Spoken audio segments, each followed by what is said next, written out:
Olá, tudo bem? Agora são 9 horas e 6 minutinhos, muito boa noite. A partir de agora, a gente vai discutir um tema que persiste em reaparecer, a intolerância religiosa. O Brasil, que é um país laico, deve se manter imparcial quando o assunto é a fé alheia. E mais, a Constituição de 1988 estabelece que a liberdade de crença é inviolável, sendo assegurado o livre exercício dos cultos religiosos e a proteção dos espaços de liturgia. Desde 1997, a Lei 9.459 estabelece como crime a prática de discriminação ou preconceito contra as religiões. Um crime inafiançável, onde a pena prevista é a prisão por 1 a 3 anos. De 2011 para 2012, aumentou 600%, isso mesmo, 600% os casos de denúncias no Disque 100 sobre esse assunto, né? Esse número deve ser muito maior, afinal nem todo mundo tem coragem, oportunidade ou até mesmo força para denunciar. Muitas dessas agressões vêm da internet. Segundo a Central Nacional de Denúncias de Crimes Cibernéticos, de 2006 a 2012 foram mais de 247 mil relatos anônimos de páginas e perfis em redes sociais que continham teor de intolerância religiosa. Casos e mais casos incentivaram o Ministério Público a entrar com uma ação contra vídeos na internet que incitam à violência. Em um país considerado sincrético religioso, a resposta do juiz foi polêmica. Ele não classificou a Umbanda e o Candomblé como religiões. A partir de agora, a gente vai discutir a intolerância religiosa. E para isso, trouxemos Vanucci Barros, presidente da Comissão de Combate à Intolerância Religiosa da OAB do Rio de Janeiro, o jornalista, professor, escritor e sociólogo Muniz Sodré e a pastora Luz Marina Garcia, presidente do CONIC do Rio de Janeiro, o Conselho das Igrejas Cristãs do Estado do Rio de Janeiro. Você que está aí do outro lado da tela, participe, entre em contato com a gente, eu quero saber a sua opinião também. Tem 2 perfis nossos nas redes sociais. O nosso Twitter é @Canal Futura. A nossa página no Facebook é Canal Futura Oficial. Eu quero saber por que, num país sincrético religioso, ainda existe a intolerância, a discriminação com a religião alheia. Ok? Boa noite, seja bem-vindo. Boa noite, professor. Boa noite. Tudo bem? Tudo bem. Vanucci, boa noite, seja bem-vinda. Obrigada. Marina, seja bem-vinda. Boa noite, obrigada. Eu fiz uma reportagem contando um pouquinho sobre esse caso do juiz e também relatando a história da discriminação à religião no nosso país. Vamos ver. A intolerância religiosa está intrinsecamente ligada à nossa história. Temos inúmeros casos de agressões a igrejas católicas, protestantes, centros espíritas, terreiros de candomblé e também de umbanda. No começo do século XX, por exemplo, no coração da Praça 11, no Rio de Janeiro, uma casa de maxixe com venda de acarajé e outras comidas baianas era o ponto de encontro para a realização de rituais religiosos africanos proibidos na época. Os batuques da Tia Seata não só incentivaram o nascimento do samba, como serviram de inspiração pela luta por respeito às diferenças da fé. Um século se passou e no mesmo Rio de Janeiro, esse procurador da República, o Jaime Mitropoulos, entrou com uma ação para que fosse removido do YouTube vídeos que ofendem religiões de matriz africana. O juiz federal Eugênio Rosa de Araújo negou o pedido do Ministério Público, afirmando que as manifestações religiosas afro-brasileiras não se constituem em religiões. Dias depois dessa sentença, ele voltou atrás no comentário sobre o que é religião, mas ainda assim permitiu que os vídeos continuassem disponíveis na internet. Vanucci, permitiu que os vídeos continuassem disponíveis na internet, ou seja, foi 0 a 0, né? Na verdade, não mudou em nada. Ele tentou retroagir num ato cometido anteriormente e que, na minha opinião, não alterou em nada a decisão, o fato dele chegar e falar que o fato não foi bem assim e que a Umbanda são cultos religiosos, a Candomblé também são cultos religiosos e que, na verdade, não adiantou porque os vídeos não saíram da internet. A gente não entende como que num país, como numa sociedade que nós possuímos, a gente ainda consegue deparar com tamanhas agressividades que a gente ainda encontra de tremenda ofensa ao país laico, né? Ao direito de se optar na sua crença religiosa, e que ele simplesmente desconheceu algo que há muitos anos existe, é histórico, né? Tanto que a Umbanda e o Candomblé são patrimônios, né? E, infelizmente, ele não reconhece como religião e depois ele quis retroagir no que ele já tinha dito. Professor, ele disse também, o juiz disse que não tinha um livro base, ou seja, a Umbanda e o Candomblé não eram religiões porque não tinham um livro que fosse seguido. É isso mesmo? Uma religião necessita de um livro ou a oralidade ela resolve? Mas os cultos afros, Tiago, tem um livro, só que ele não sabe disso, não sabia. Esse livro se chama Natureza, se chama o Cosmos. Os livros não são apenas signos escritos. Os livros são... o que é que define um livro? Um especialista francês disse assim, um livro é aquilo que mora entre duas capas. Né? É o que mora entre duas capas. Essa capa pode ser simplesmente um princípio que você dê a um tipo de conhecimento e o fim dado a ele para ganhar sentido. Mas o livro da natureza foi durante muito tempo no Ocidente o livro da religião. A Bíblia só se popularizou na Europa com a Contra-Reforma. Só se popularizou com a Contra-Reforma. A missa só se popularizou com a Contra-Reforma, com o espetáculo. Então, a natureza já foi considerada o livro de Deus na própria Europa. Então, ele está falando, certamente, do islamismo, do Alcorão, e está falando da Bíblia. Ora, é um pensamento de hegemonia, porque a igreja, o culto cristão, está por trás da Constituição do Estado Nacional, Brasil. Essa história de Estado laico é um pouco mentira, é texto de lei, é formal, e é mais um mito que nesse momento está desmoronando, é o do sincretismo, da pacificação. Vários mitos estão desmoronando nesse momento no Brasil. O mito do caráter, da natureza pacífica do homem brasileiro, isso é um mito. Um mito construído por elites, a história do homem cordial, de Sérgio Buarque. Um homem violento como o homem violento em qualquer outro país. Depois o mito do sincretismo e da natureza pacífica, de aceitação das religiões. Também é uma mentira. Os cultos afros sempre foram perseguidos, enxovalhados, na Bahia, de onde eu sou, pela Igreja Católica, por toda e qualquer outra religião. E agora, não é só pela Igreja Católica, é também pelos cultos evangélicos. Mas, professor, se nós não somos um Estado laico, por que não existe um ensino religioso, por exemplo, nas escolas, forçadamente? Públicas, claro. Porque não existe? Porque não existe. Se nós temos um Estado laico, ou seja, essa religião dentro da escola, se fôssemos um Estado com uma religião oficial ou com uma crença oficial, nós teríamos essa imposição dentro da escola. E isso não acontece, ou pelo menos não deveria acontecer de acordo com a nossa Constituição. Mas ou nós não estamos acompanhando ou nós não temos um Estado laico. E veja só, Tiago, os livros, de modo geral, nos dão dois tipos, e o ensino, dois tipos de memória. Uma é a memória explícita. É a memória de você sabe o que é uma coisa. Aí você tem lógica, você tem argumentos racionais, é a memória que você estabelece para as ciências, para as artes. Mas você tem uma memória implícita. A memória implícita é a memória calada, a memória tácita, que vem no comportamento da família, nos ritos familiares e na própria escola. Então, implicitamente, há uma religião implícita no ensino brasileiro, que é a religião cristã. Existe uma lei, gente que obriga as bibliotecas a terem livros contando a história da África, a história dos povos afro no Brasil. Ninguém aplica essa lei.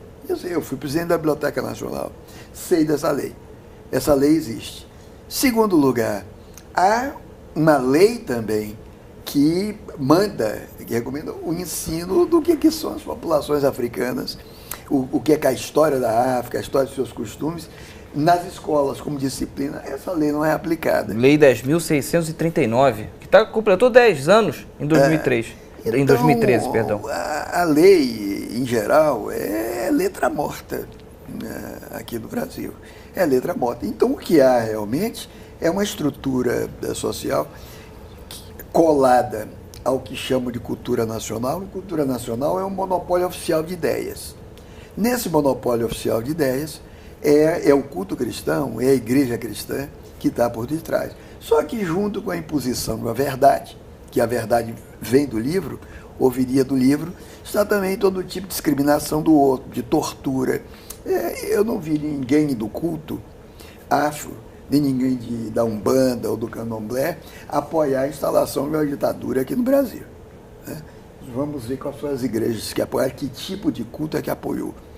Então eu queria deixar claro, que eu falo às vezes talvez um pouco emocionalmente, eu estou falando aqui como professor, mas eu sou, e me orgulho de ser, Obá Xangô, de uma das maiores casas de Candomblé da Bahia, que é o Axé Pofonjá. Eu pertenço à hierarquia dessa casa há muitos anos, como pertenceu ao Jorge Amado, pertenceu ao Caíme, Gil, recentemente. Tenho muito orgulho disso, é um dos títulos que eu mais me orgulho.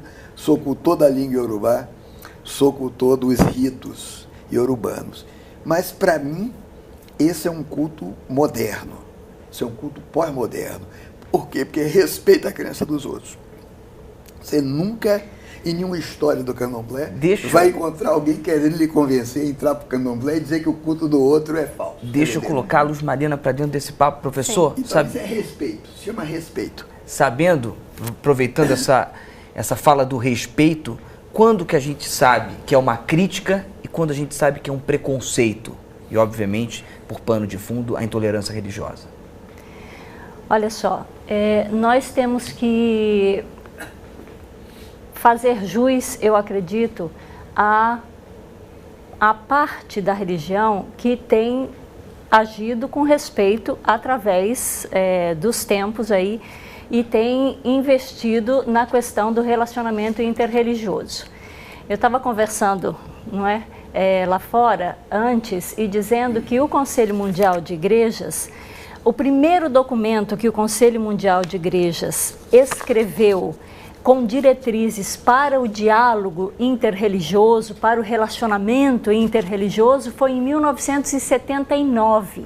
Né? No Brasil, o CONIC foi formado em 1982 e desde o seu princípio é um conselho que trabalha nas bases do respeito entre as religiões. Então, nós temos visto, é claro que a gente sabe que a experiência religiosa no Brasil, ela é uma experiência, principalmente por parte das religiões de matriz africana, de sofrerem a intolerância. E isso vem tanto, não é, enfim, das igrejas cristãs, quanto de outras religiões. Mas acontece que essa história de intolerância, ela se enrijeceu, ela se fortaleceu nessas últimas décadas, não é? Com a proliferação de um discurso que é um discurso racista, nós podemos dizer assim, não é? É um discurso discriminador, é um discurso intolerante, de intolerância mesmo, né? Então, mas nós precisamos dar voz, precisamos dar oportunidade para esses outros movimentos que no contexto do movimento ecumênico, essas outras igrejas que no contexto do movimento ecumênico têm lutado durante a história, não é, mais recente, nas últimas décadas, para que haja compreensão, para que haja aproximação, para que haja diálogo entre as religiões. Então, a gente, respeito, é claro que cada religião tem a sua propriedade, tem as suas características, tem as suas crenças, tem a sua maneira de se organizar, de pensar e etc. E precisa respeitar o outro, não é? Nós precisamos, eu acredito que as religiões majoritárias, que normalmente são as religiões que têm um discurso de maior desrespeito, não é? Essas religiões precisam fazer o processo de trabalhar e de trabalhar no sentido de abraçar essas concepções, que já são concepções históricas e que são respeitadoras das diferenças, que são respeitadoras das diversidades. É o que o Papa está tentando fazer. Ele foi agora ao Oriente Médio, foi também em Israel, ele falou que falou sobre a intolerância religiosa, é isso que ele está pregando? Sim, o Papa Francisco tem uma perspectiva, ele trabalha nas bases dessa aproximação. Eu acredito profundamente nisso, que ele tem uma perspectiva de respeito, não é? E assim como como o Conselho Mundial, enfim, o pessoal do movimento ecumênico também trabalha nas bases de respeito, né? Nós recentemente, em 2011, o Conselho Mundial editou, juntamente com o Concílio Pontifício, o Conselho Pontifício de Diálogo Interreligioso, editou um documento no qual chama as religiões, orienta, oferece diretrizes para as igrejas cristãs no sentido de respeito profundo. Diz, não se pode exercer a violência, é preciso respeitar, entender, aproximar-se de outras religiões numa atitude de saber que a outra religião é uma religião, não é? Vou convidar quem está do outro lado da tela a participar dessa reunião aqui, desse debate. Você tem duas maneiras de entrar em contato com a gente. @Canal Futura e a nossa página no Facebook é Canal Futura Oficial. Tem muitas participações e eu quero ler a sua também. Stephanie Lolli, ela diz o seguinte: sou brasileira e muçulmana. Vanucci, uso o véu como está prescrito na minha religião. Apesar do Brasil ser um país laico de acordo com a lei, na prática se vê outra coisa. O professor disse que o Brasil não é laico. Você concorda? Não. Não, porque as diferentes opiniões, as diferentes religiões que ainda existem no nosso país, isso fica claro que cada um possui a sua religião e entende dessa sua maneira, né? E infelizmente, nas escolas, como você mesmo falou, não é levado o ensino religioso de uma forma ampla. Infelizmente, né, as escolas, as faculdades, elas não levam a educação desde criança, né, a você respeitar a religião do outro. E você vê claramente que isso não acontece, né? Por mais que sejamos um país laico, onde cada um tem o direito à sua escolha, do seu culto religioso, isso não acontece. Infelizmente não acontece no Brasil, né? Isso está muito escrito, ficou tudo muito no papel. E no exercício em si, né, democrático de direito, não existe. Infelizmente, a gente depara ainda com esses crimes, como você vê, que, na minha opinião, eu entendo que a atitude do juiz foi uma atitude criminosa e que tem que ser punida, como muitos são, né? E não pode passar desapercebido coisas e atitudes como o que a gente está vivendo ultimamente, né? Somos um país laico, sim, só que, infelizmente, isso está no papel, né? E tem que começar, a gente não pode retroagir, a gente não pode voltar aos crimes que aconteciam, que aconteceu na história do mundo, né? Que na verdade a discriminação religiosa ela não vem de agora, né? Ela vem de anos, vem de décadas, vem de séculos, né? Se a gente for pensar na Grécia, se a gente for pensar na Alemanha, na época de Hitler, se a gente for pensar nos Estados Unidos, no 11 de setembro, se a gente for pensar em tudo que a gente viveu na época do catolicismo, né? E que a gente viveu a Santa Inquisição, a gente não pode se permitir a viver isso tudo de novo. É um absurdo pessoas se calarem, como você falou, muitas pessoas ainda se calam mediante a discriminação religiosa, quando a gente tem a perspectiva de que apenas 1% das pessoas que sofrem discriminação religiosa, elas denunciam, né? Então a gente vê um país laico, né, de direito, porém fica no papel. Infelizmente ainda fica no papel, porque as pessoas não conseguem respeitar onde começa o direito de um e termina o direito de outro. O Rafael Leal, nosso repórter, deu um furo de reportagem e em primeira mão mostrou o conflito entre o Ministério Público e os juízes. Vamos ver um trechinho da matéria que foi no ar no Jornal Futura. Eu posso não saber exatamente quais são os limites objetivos do que é, o que não é uma discriminação, mas eu posso dizer certamente que determinado fato ele ultrapassou os limites da razoabilidade. Quando alguém ataca violentamente uma pessoa, dizendo que você é isso, você é aquilo, dizendo que Irmão, você pode fechar qualquer terreiro que existe no seu bairro? Pode isso? Eu acredito que não. Primeira regra que eu faço questão de colocar nas minhas peças é a regra de ouro da alteridade. Coloque-se no lugar do outro. Você gostaria que fizesse isso com você? Você gostaria que fizesse isso com você? Obrigado, Rafael, pela participação, parabéns pela matéria. Lembrando que o Jornal Futura vai ao ar de segunda a sexta-feira, ao vivo, às 5 horas da tarde, com a Julie Wexel. Seguinte, nós convidamos a Justiça Federal, mas juízes que estão julgando não podem participar de programa. Essa foi a resposta do André Camodego, da Seção de Comunicação Externa do TRF. Ok? Obrigado pela resposta. Infelizmente, nós não temos essa parte em debate aqui com a gente. Professor, vimos agora um comentário de não faça com o outro o que não quer que faça com a gente, mas pela quantidade de comentários que eu estou recebendo aqui, de relatos que eu estou recebendo das pessoas que estão em casa e podem continuar participando, a verdade é outra. Essa intolerância religiosa, quando denunciada, ela não dá em nada?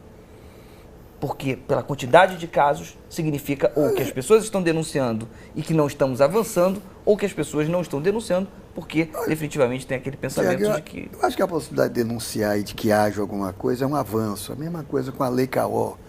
Assim, há um avanço. Cria-se um território para que as pessoas possam lutar, para que as pessoas...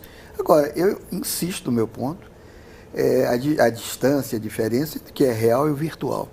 Se um direito existe apenas no papel, para mim ele é apenas virtual. Somos uma sociedade de direitos, formalizada como uma sociedade de direitos, mas que apenas, digamos, é o índice da distância entre sociedade e Estado.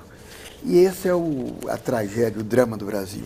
O Império deu ao país, deu ao Brasil, Estado e nação. Não plasmou um povo, portanto, não deu sociedade. Diferentemente dos Estados Unidos, onde Estado e sociedade nasceram juntos. O que é que acontece? Um tipo de comportamento desse, o que nós estamos vendo é uma autonomização de esferas técnicas. O judiciário, por exemplo, se autonomiza. O judiciário, na verdade, está se lixando para a realidade da população e do povo. O aparato repressor policial é feito para punir preto e pobre. Mais uma vez, por trás dessa esfera toda de poder, tem uma violência maior do que a violência de fechar o terreiro por uma religião tal, ou pelos traficantes que estão fechando terreiro no subúrbio, no morro. É traficante e essas religiões fundamentalistas que surgiram. Qual é a maior violência que alguém pode surgir? É a violência da verdade. A pretensão à verdade absoluta é uma violência. E quem tem pretensão à verdade absoluta são as religiões universais, aquelas que querem pintar o planeta por inteiro como submetido à sua lógica de veredicção. Eu sou o dono da verdade absoluta. Então a maior violência é essa. E essa violência é a violência propagada, eu digo, por esse Estado que se finge de laico, mas que protege aqui e ali os cultos universais. Qual é a nossa religião? Ontem eu li no jornal que o prefeito do Rio de Janeiro deu 2,5 milhões a um pastor para fazer uma passeata pela cidade. Que Estado laico é esse? O prefeito estava no Anselmo Góes de ontem, de anteontem. Deu 2,5 milhões de reais para o pastor Silas Malafaia organizar uma passeata de evangélico na cidade. Pode isso? É laico? Não, não pode. Não pode por quê? Não pode porque você privilegia um grupo. Quer dizer, e na verdade acaba indo contra aquilo que é a natureza do próprio Estado, que a gente quer que seja um Estado laico, mas se dá esse tipo de privilégio... Mas a vinda do Papa não usou recursos públicos? Também. E aí, Também. pode? Não. Ou seja... Não. Quero te ouvi-los. Também não. Bem, a Igreja Católica diz que não usou recursos públicos, que os recursos, a Igreja Católica, você sabe que está pagando até agora, não é? Isso que meus amigos católicos me dizem, que a arquidiocese precisou vender prédios e etc. para pagar a dívida que é da arquidiocese, não é? Mas, de qualquer maneira, eu acho que é verdade. O Estado brasileiro não é um Estado laico no final quer dizer, é um Estado laico, mas não é, não é? Fica esse jogo de aparências, porque, na verdade, existe toda uma influência por parte de alguns setores religiosos no âmbito do governo, não é? E eu acredito que agora, por exemplo, nós temos esta bancada evangélica, não é? Também lá no Congresso, que tenta impor quase que uma teocracia moralista no país, não é? No Brasil. Nós não podemos permitir isso não pode avançar, porque nós precisamos ter espaço livre, o Estado precisa estar livre dessas influências para poder deixar que a sociedade se manifeste como ela é, na sua amplitude, na sua complexidade e na sua diversidade. Eu vou ter que chamar um intervalo, mas eu quero deixar uma provocação aqui. Se formam um grupo, independente se religioso, se político religioso, eles não têm direito de reivindicar os seus valores dentro da política ou dentro da sociedade? E aí independe se são evangélicos, espíritas, umbandistas, católicos. Eu quero saber, a partir do momento que você reúne um grupo que tem seus valores, que tem seus propósitos, por que isso não pode se refletir também na política?